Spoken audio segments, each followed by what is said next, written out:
इस पर पुजारी बहुत दुखी हुआ और राजा को अधर्मी जान उस देश को छोड़कर चला गया। वहाँ वह खोज करने लगा कि कोई विद्वान ज्योतिषी मिले तो मैं बिना किसी अपराध अपना हाथ कटने का कारण उससे ज़रूर पूछूंगा। किसी ने उसे बताया कि काशी में एक विद्वान ज्योतिषी रहते हैं। तब वह उनके घर पहुंचा। ज्योतिषी कहीं बाहर गए हुए थे। उसने उनकी धर्मपत्नी से पूछा, माता जी, आपके पति ज्योतिषी जी महाराज कहाँ गए हैं?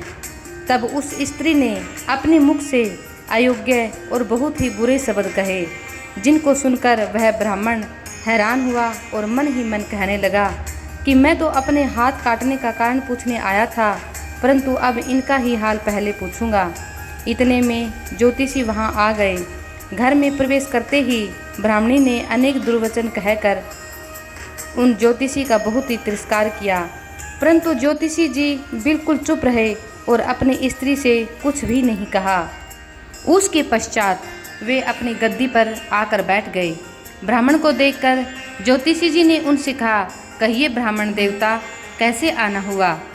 तो ब्राह्मण जी ने कहा, आया तो था मैं अपने बारे में पूछने के लिए, परंतु पहले आप अपना हाल बताइए कि आपकी पत्नी अपनी जुबान से आपका इतना तिरस्कार क्यों करती है, जो किसी से भी नहीं सहा जाता और आप सहन कर लेते हो, इसका क्या कारण है? तो ज्योतिषी बोले कि यह मेरी स्त्री नहीं है, यह मेरा कर्म है। दुनिया में जिसको भी देखते हो, अर्थात भाई, पुत्र, शिष्य, पिता, गुरु, संबंधी, जो कुछ भी है वह सब अपना कर्म ही है। यह स्त्री नहीं, मेरा किया हुआ कर्म है और यह भोगे बिना कटेगा नहीं। तभी ज्योतिषी जी ने एक संस्कृत में एक श्लोक बताया, अवश्य में भोगतयम कृतम क्रम शुभाशुभम ना भुक्तम श्रियते करम कल्पकोटि शतेरपि। अपना किया हुआ जो भी कुछ शुभ अशुभ कर्म है वह अवश्य ही भोगना पड़ता है। बिना भोगे तो सैकड़ों करोड़ों कल्पों के गुजरने पर भी कर्म नहीं टल सकता। इसलिए मैं अपने कर्म खुशी से भोग रहा हूँ और अपनी स्त्री की ताड़ना भी नहीं करता, ताकि आगे इस कर्म का फल मुझे न भोगना पड़े। महाराज, आपने क्या कर्म किया? ब्राह्मण देवता ने ज्योतिषी जी से पूछा। तो ज्योतिषी जी कहते हैं कि पूर्व जन्म में मैं एक कौवा था और मेरी स्त्री गधी थी। उसकी पीठ पर फोड़ा था। फोड़े की पीड़ा से यह बड़ी दुखी थी और कमज़ोर भी हो गई थी। मेरा स्वभाव बड़ा दुष्ट था, इसलिए मैं इसके फोड़े से चोंच मारकर इसे ज़्यादा दुखी करता था। जब दर्द के कारण यह कूदती थी तो इसकी फजीहत देकर मैं बड़ा ही खुश होता था। मेरे डर के कारण यह बेचारी सहसा बाहर भी नहीं निकलती थी, परंतु मैं हमेशा इसको ढूंढता फिरता रहता था। यह जहाँ कहीं भी मुझे मिलती थी वहीं पर मैं इसे दुखी करता था। आखिर मेरे द्वारा सताए हुए या सताए जाने पर यह त्रस्त होकर यह गांव से 10-12 मील दूर एक जंगल में चली गई। वहां गंगा जी के किनारे सघन वन में हरा भरा घास खाकर और मेरी चोटों से बचकर सुखपूर्वक रहने लगी। लेकिन मैं तो इसके बिना रह ही नहीं सकता था। मैं इसको ढूंढते ढूंढते उसी वन में जा पहुंचा और वहां इसे देखते ही मैं इसकी पीठ पर जोर से चोंच मारी तो मेरी चोंच उसकी हड्डी में चुभ गई। इस पर इसने अनेक प्रयास करे, फिर भी चोंच न छूटी। मैंने भी चोंच निकालने का बड़ा प्रयास किया, मगर नहीं निकली। पानी के भय से ही यह दुष्ट मुझे छोड़ेगा, ऐसा सोचकर वह गधी यह गंगा जी में प्रवेश कर गई, परंतु वहाँ भी मैं अपनी चोंच निकाल नहीं पाया, क्योंकि मेरी चोंच इसकी पीठ पर फंसी की फंसी रह गई। इसलिए मैं हर पल इसके साथ ही रहने लगा। आखिर में यह एक बड़े गंगा जी के बड़े प्रवाह है, तेज होने के कारण हम दोनों बह गए और बीच में ही मर गए। तब गंगा जी के प्रभाव से यह तो ब्राह्मणी बनी और मैं एक बहुत बड़ा भारी ज्योतिषी बन गया। अब जब तक मेरी मृत्यु नहीं होगी तब तक यह हमेशा मुझे अपने पूर्व कर्मों का फल देती रहेगी, क्योंकि मैंने पिछले जन्म में इसे बहुत दुख दिए थे और मैं इससे कष्ट सहन करता रहूँगा। और जैसे मैंने पिछले जन्म में बुरे कर्म किए थे, इसलिए मैं शांत रहता हूँ, अपने पापों का प्रायश्चित कर रहा हूँ और अपने पाप भुगत रहा हूँ, इसलिए मेरी पत्नी मुझे सारा दिन गलत बोलती है और मैं चुपचाप शांति से सुनता हूँ। यह बताकर ज्योतिषी जी ब्राह्मण से कहते हैं कि मैंने तो अपना हाल आपको बता दिया, अब आप अपना प्रश्न पूछिए कि ब्राह्मण देवता आप यहाँ किस लिए आए हो। तो ब्राह्मण ने अपना सब समाचार सुनाया और पूछा कि उस अधर्मी पापी राजा ने मुझ निरपराध को हाथ क्यों कटवाया। ज्योतिषी राजा ने आपका हाथ नहीं कटवाया, ये आपके कर्म ने ही आपका हाथ काटा है। किस प्रकार? पूर्व जन्म में आप एक तपस्वी थे और राजकन्या गो थी, पर राजकुमार कसाई था। वह कसाई जब गो को मारने लगा तब गो बेचारी जान बचाकर आपके सामने से जंगल में भाग गई। पीछे से कसाई आया और आपसे पूछा कि इधर कोई गाय तो नहीं गई है। तो आप तो एक तपस्वी थे, इसलिए आपने प्रण कर रखा था कि मैं ज़िंदगी में कभी भी झूठ नहीं बोलूँगा। अतः जिस तरफ गो गई थी, यानी कि गाय माता गई थी, उस तरफ आपने हाथ से इशारा किया तो उस कसाई ने जाकर गाय माता को काट डाला। गंगा के किनारे वह उसकी चमड़ी निकाल रहा था। इतने में ही उस जंगल में एक शेर आया।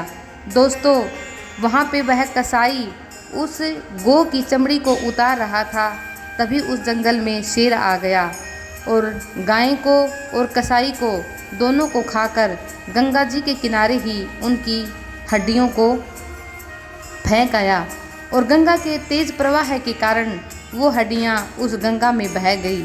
तो गंगा जी के प्रताप से कसाई को राजकुमार और गाय को राजकन्या का जन्म मिला। तो पूर्व जन्म के लिए में किए हुए कर्म ने एक रात्रि के लिए उन दोनों को इकट्ठा किया। जो कसाई था वह राजकुमार बना और जो गाय थी वह राजकन्या बनी। तो पिछले जन्म में भी वह एक थोड़े से पल के लिए साथ साथ मिले थे और इस जन्म में भी सिर्फ एक थोड़े से पल के लिए वो साथ साथ मिले, क्योंकि कसाई ने गो को यानी कि गाय को हंसिए से मारा था। इसी कारण राजकन्या के हाथों से अचानक ही तलवार गिरने से राजकुमार का सिर कट गया और वह मर गया। इस तरह वह अपना फल देकर कर्म से मुक्त हो गया। और ब्राह्मण जी, आप उस टाइम एक तपस्वी थे, आपने जो हाथ का इशारा किया था वह आपका कर्म था।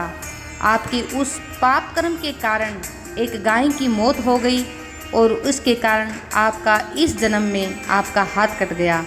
इसमें तुम्हारा ही दोष है, तो किसी और का दोष नहीं है। ऐसा निश्चय कर सुखपूर्वक रहो। कर्मफल का भोग कभी भी नहीं टलता। अगर आप झूठ बोलकर उस गाय को बचा लेते तो वह गाय बच जाती, लेकिन आपके सिर्फ एक हाथ के इशारे के कारण वह निष्पाप गाय की मौत हो गई। इसलिए आपका इस जन्म में आपका हाथ कट गया। तो ऐसा सोचकर ब्राह्मण जी को शांति मिली और उसने राजा से मन ही मन में माफ़ी मांगी कि राजा का दोष नहीं है, यह दोष तो मेरे पिछले कर्मों का है। तो दोस्तों, कितना सहज है ज्ञान संयुक्त जीवन। यदि हम इस कर्म सिद्धांत को मान ले और जान ले कि हमें जो सब कुछ मिला है, हमारे माँ बाप, भाई बहन, पति, बच्चे, दोस्त, दुश्मन, तो हमारा हर दिन अच्छा रहेगा और हम अपने कर्मों का ही फल भोगते हैं। कभी हम नहीं सोच पाते कि चलते चलते हमारे साथ हादसे हो जाते हैं और जिन पर हम बहुत ज़्यादा विश्वास करते हैं वो हमें एक पल में धोखा दे देते हैं। कई बार घर में ऐसी औलाद पैदा हो जाती है जो हमें दिन रात परेशान करती है। हम चाहें उसका कितना ही कुछ कर लें, लेकिन वह औलाद कभी हमारा भला नहीं कर सकती। तो यह हमारे पिछले कर्मों का फल होता है, इसलिए इसको सुख शांति से भुगतो। और लेकिन ये सोचकर भी नहीं कि ये हमारे कर्मों का फल है, हम दुख भुगतते रहें, क्योंकि कई बार क्या होता है कि इस जन्म में जो हमारे साथ बुरा कर्म करेगा वह उसके साथ ज़रूर बुरा हो पाएगा। इसलिए अपने कर्म को महत्व दे, हर पल हर समय भगवान का नाम लें और हमेशा अच्छा ही कर्म करें। कई बार हम अच्छा कर्म करते हैं लेकिन उसके पीछे भी कुछ बुराई छुपी होती है। जैसे कि तपस्वी जी कभी झूठ नहीं बोलते थे लेकिन फिर भी उनके हाथ से एक पाप हो गया, एक निर्दोष गाय मर गई। तो दोस्तों, इसलिए हमें हमेशा अच्छे कर्मों पे बल देना चाहिए। वो ऊपर वाला देखेगा, वो प्रभु देखेगा कि यह काम बुरा है या अच्छा है। लेकिन ये तो एक निश्चित बात है कि जब हमें अच्छे कर्मों के कारण भी कई बार बुरा फल मिल जाता है, तो हम बुरा काम करेंगे तो हमें तो बहुत ज़्यादा बुरा भुगतान करना पड़ेगा। तो दोस्तों, कहानी पसंद आई हो तो लाइक, शेयर और सब्सक्राइब ज़रूर करें एक आने वाली सुंदर सी कहानी के साथ। जय हिंद, जय भारत।